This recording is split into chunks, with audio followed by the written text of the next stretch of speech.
नमस्कार दोस्तों, स्वागत है आपका हमारे चैनल अविनाश जीएस एकेडमी में। आज है हमारे एनवायरनमेंट का दूसरी क्लास है। आज के इस लेक्चर में हम पढ़ेंगे प्रिंसिपल्स ऑफ इकोलॉजी यानी कि पारिस्थितिकी के सिद्धांत। ये हमारे पारिस्थितिकी और सिद्धांत का क्लास 2 है। पहले क्लास में हमने पढ़ा था सिंपली एनवायरनमेंट की डेफिनेशन और इकोलॉजी को समझा था, साथ ही हमने इकोलॉजी के कंपोनेंट को डिस्कस किया था। वो हमारी इंट्रोडक्शन क्लास थी। आज ये हमारी क्लास 2 है। चलिए लेक्चर को स्टार्ट करते हैं।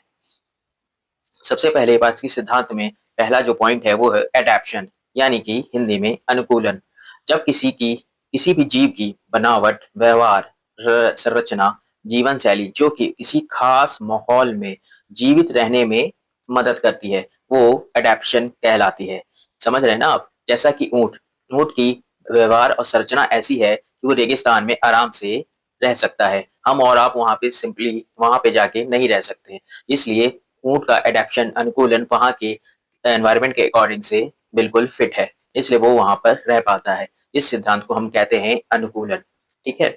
दूसरा है नेचुरल सिलेक्शन यानी कि प्राकृतिक चयन। अब प्राकृतिक चयन क्या है कि जो जीव पर्यावरण के अनुसार सबसे बेहतर अनुकूलित होते हैं, वही जीवित बचते हैं और इसे ही हम प्राकृतिक चयन कहते हैं। जैसे कि हरे रंग के जो कीट होते हैं, वो हरे पौधों में आसानी से छिपे जाते हैं और उनका शिकार नहीं हो पाता है, इसलिए वो जीवित बचे रहते हैं। इस तरीके के चयन को प्राकृतिक चयन कहते हैं। वो अपने आप को एनवायरनमेंट के अकॉर्डिंग वहीं पर अनुकूलित, मतलब उनका जो एनवायरनमेंट होता है उनके अनुकूल वो हो जाते हैं। उसे वो नेचुरल सिलेक्शन कहते हैं। तीसरा है दोस्तों एवोल्यूशन, विकास। बहुत ही सिंपल चीज है, आपने देखा होगा इजिली। यहाँ पर ये क्या कहते हैं, पहले भी आप लोगों ने साइंस से पढ़ा होगा, जो समय के साथ जीवों में होने वाले क्रमिक परिवर्तन को विकास कहते हैं।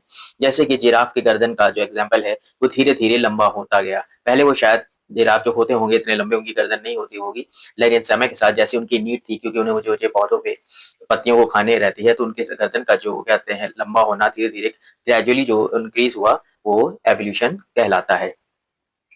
चौथा हम बात करते हैं स्पेशिएशन। इसको ध्यान से पढ़िएगा दोस्तों। इस तरह के जो छोटे-छोटे क्या थे प्रिंसिपल हैं, ये यूपी पीसीएस और आरआरबी एग्जाम में पूछता है। कभी कब सम टाइम ये मैचिंग के फॉर्म में आते हैं, सम टाइम ये स्टेटमेंट के फॉर्म में आते हैं। इसलिए हम लोग को इनको बहुत ही अच्छे से पढ़ेंगे, क्योंकि इसमें कन्फ्यूजन बहुत होता है छोटी-छोटी चीज़ों को। एक अगर वर्ड इधर से उधर कर देते हैं तो कन्फ्यूज हो जाता है और हमारा क्वेश्चन जो ईज़ी होता है और गलत हो जाता है। तो चलिए देखते हैं। इसका है प्रजातिकरण, स्पेशिएशन।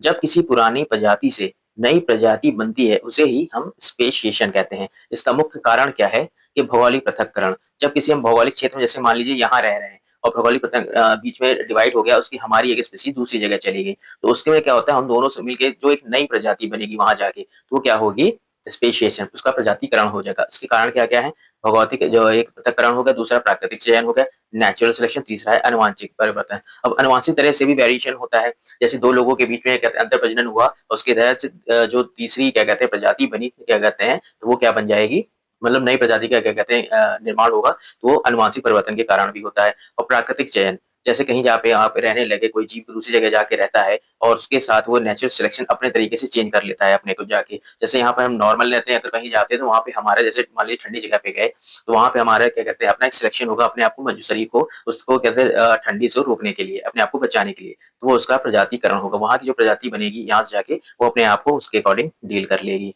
इसलिए उसे कहते हैं प्रजातिकरण। दोनों में डिफरेंशिएशन होता है। ये इसके 3 तरीके हैं जो इसको स्पेसिएशन के कारण मतलब स्पेसिएशन के कारण है मुख्यतः। ठीक है? आगे है म्यूटेशन, जिसे हिंदी में कहते हैं उत्परिवर्तन। जीन या क्रोमोसोम की संरचना में होने वाले अनुवांशिक परिवर्तन जो अगली पीढ़ी में स्थानांतरित होता जाता है, उसे ही हम म्यूटेशन कहते हैं।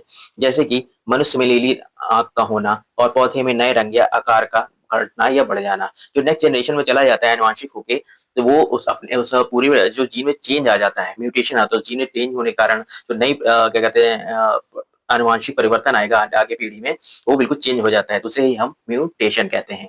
इसके दोस्तों और भी कारण हो सकते हैं, जैसे कि इसमें पहले एक आनुवांशिक परिवर्तन, ठीक है ना, इस तरह के इसे म्यूटेशन कहते हैं। जीन या क्रोम में जो संरचना में जो आनुवांशिक परिवर्तन होता है, वो अगली पीढ़ी में स्थानांतरित होता है, उसे ही म्यूटेशन कहते हैं। ये चीजें दोस्तों आपस में डिफरेंस क्रिएट कर लीजिएगा, क्योंकि जब ये वहां क्वेश्चन आता है तो आपस में आपका कंफ्यूज ना हो कि स्पेसिएशन प्रजाति का बनना है और यहाँ म्यूटेशन है। ये म्यूटेशन किस तरीके से बनता है? प्रजातिकरण का मतलब होता है नई प्रजाति का बनना, और म्यूटेशन का मतलब होता है दो चीजों के आपस में मिलने के कारण जो क्या कहते हैं नई प्रजाति बनती है, वो होती है म्यूटेशन।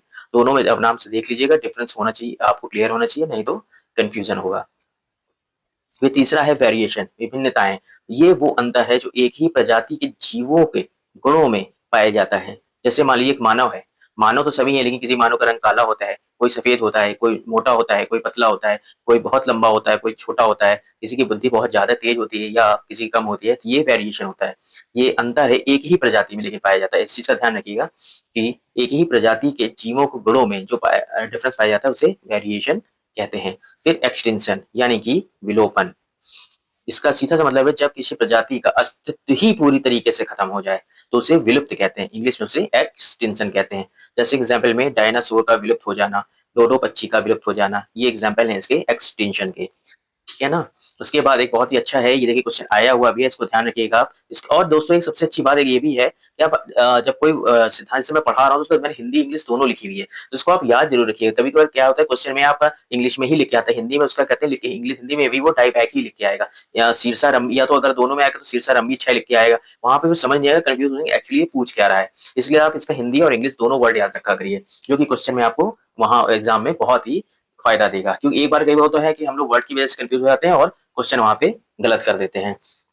देखते हैं ये क्या होता है। वो व्यवस्था जिसमें पेड़ पौधों की शाखाएं या टहनी के ऊपरी भाग से जड़ की ओर, ध्यान रखिएगा, ऊपरी भाग से जड़ की ओर जो क्रमशः सूखने या मरने लगते हैं तो लेकिन पूरा पूरा पौधा वो नहीं मरता है ना, उसे ही हम डाईबैक करते हैं। यानी कि मान लीजिए जब पौधे वो मतलब खराब होने लगता है या मरने लगता है तो वो पत्तियों से होते हुए, पौधे और तनों से होते हुए जड़ तक जाता है। धीरे धीरे धीरे ग्रेजुअल प्रोसेस है, एक बार में नहीं खत्म होता, वो धीरे धीरे खत्म होता है और आखिर में जाके जड़ में सूख के मर जाता है। तो उसे हम कहते हैं डाई बैक, यानी कि वापस शीर्ष रंभीय क्षय।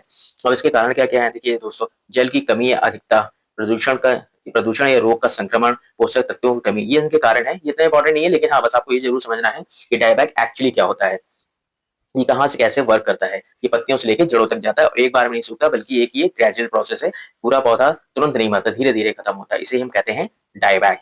अब आते हैं हैबिटेट यानी कि प्राकृतिक आवास। देखिए ध्यान रखिए दोस्तों, ये प्राकृतिक आवास है, वो प्राकृतिक स्थल जहाँ कोई जीव, पौधा या जानवर रहता है और भोजन प्राप्त करता है, प्रजनन करता है और सुरक्षित रहता है, उसे हम उसका प्राकृतिक आवास कहते हैं। जैसे कि मछली जल में ही रहती है, ऊंट मरुस्थल में रहता है, ये उसका प्राकृतिक आवास है, उसको हम कहीं ले जाके नहीं रह रहे। जैसे कि मान लीजिए वो अपनी जगह भी रहता है, अगर हम रेगिस्तान ऊंट रेगिस्तान मरुस्थल में क्षेत्र में रहता है तो उसका प्राकृतिक स्थल, उसे कहीं और ले जाके चिड़ियाघर में और कहीं जाके अगर उसको रख देते हैं तो उसका प्राकृतिक स्थल नहीं है, उसका प्राकृतिक स्थल तो मरुस्थल ही है। देखिए इसीलिए यहाँ पे एक नोट भी मैंने डाला हुआ है कि सभी प्राकृतिक आवास पर्यावरण बनाते हैं लेकिन सभी पर्यावरण प्राकृतिक आवास नहीं होते हैं। इसको देखिए समझने वाली बात है, आप डिफरेंस ये करने के लिए मैंने इसको नोट इसीलिए लिख दिया है, क्योंकि जितने भी प्राकृतिक आवास है वो पर्यावरण का पार्ट तो है, लेकिन सभी पर्यावरण प्राकृतिक आवास नहीं है। क्योंकि मान लीजिए कहीं कोई पोलर रीजन है वहां पे, तो वहां पे लोग नहीं रहते क्योंकि बहुत ठंडा रहता है, वहां पे माइनस कितने सेंटीग्रेड पे रहते हैं, वहां लोग नहीं रह सकते। तो वो पर्यावरण तो है लेकिन वहां प्राकृतिक आवास नहीं है वो, ठीक है ना। तो ये डिफरेंस है, इसको अच्छे से याद रखिएगा। अब बात करते हैं इकोलाइन नीचे। अब देखिए इकोलाइन नीचे क्या होता है, पारिस्थितिक निकेत, इसको हिंदी में दोस्तों कहते हैं पारिस्थितिकी निकेत। ये वो भूमिका, समझे, ये वो भूमिका, वो रोल है जो जीव अपने पर्यावरण में निभाता है, जिसमें उसका आवास, भोजन, व्यवहार, ऊर्जा का उपयोग और अन्य जीवों से संबंध भी शामिल है।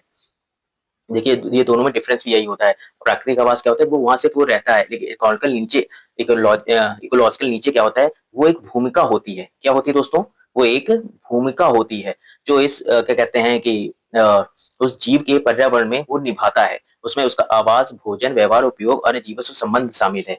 ये क्या कहते हैं, दोनों में डिफरेंस होता है। मैंने देखिए यहाँ लिख दिया, हैबिटेट क्या होता है, जीव जहाँ पे रहता है, और नीचे क्या होता है, जीव वहां क्या करता है और कैसे करता है, उनसे अन्य जीवों से क्या संबंध है, ये दोनों में डिफरेंस है, ठीक है। इसको बहुत क्लियर रखिएगा दोस्तों, आपस में कई बार कंफ्यूज हो जाता है और हम लोग गलत वहां पे मैच कर देते हैं।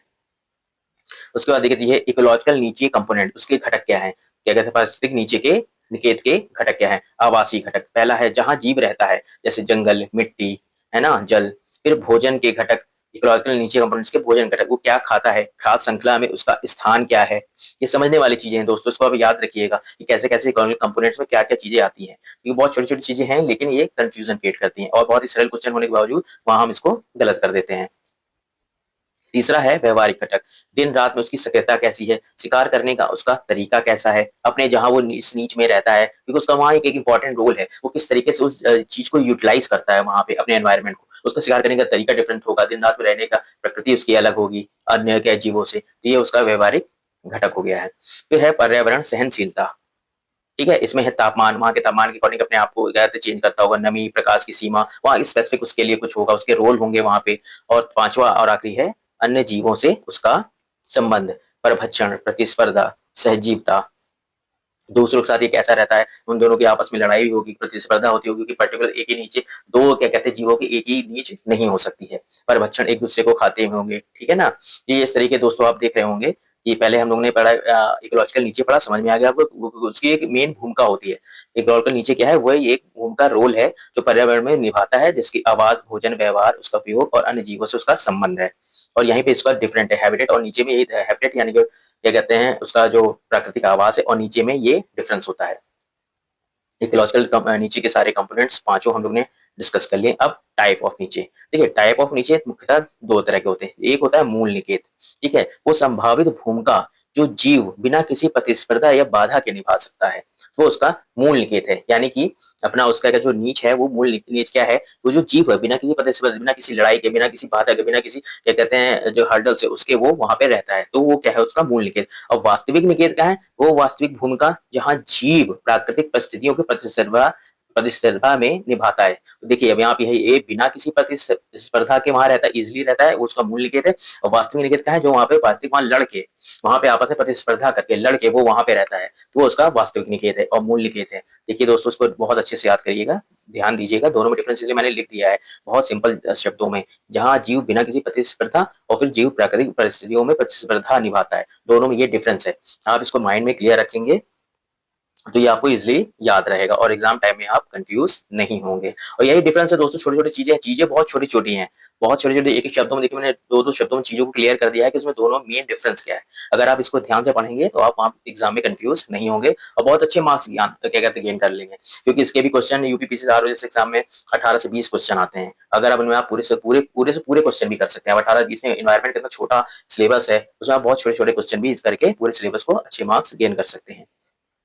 देखिए इसमें एक नोट है कि एक ही जगह पर रहने वाली दो प्रजातियां नीचे एक जैसी नहीं हो सकती, क्योंकि उनमें आपस में कंपटीशन होता है जब तक एक उसकी जगह से हटा ना दिया जाए। देखिए बहुत अच्छा डिफरेंस है ये, इसको समझने के लिए एक ही जगह पे दो प्रजातियों का नीचे एक जैसा नहीं हो सकता, ठीक है ना दोस्तों, उसको ध्यान रखिएगा। देखिए बहुत अच्छा है, नीचे का पूरा दिया है, इसके सारे हम लोगों ने घटक करे, इकोलॉजिकल नीच को हमने समझा, हैबिटेट और नीच के डिफरेंस को समझा, इकोलॉजिकल के कंपोनेंट हमने पांचों समझे।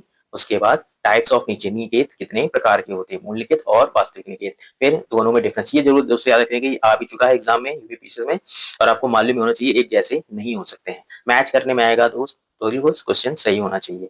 फिर है इकोटोन, जिसको हिंदी में कहते हैं संक्रामिका। जब दो दो जो जब दो भिन्न तरह के पारिस्थितिक तंत्र, जब दो डिफरेंट इकोसिस्टम एक दूसरे से मिलते हैं तो उनके बीच जो संकटकालीन क्षेत्र होता है, यानी कि उसे जो जब दो पारिस्थितिक तंत्र जो आपस में जब मिलते हैं, दोनों की जो सीमाएं होती हैं, तो वहां एक ट्रांजिशन जोन बनता है जिसे संक्रमणकालीन क्षेत्र कहते हैं, उसे ही हम कहते हैं इकोटोन।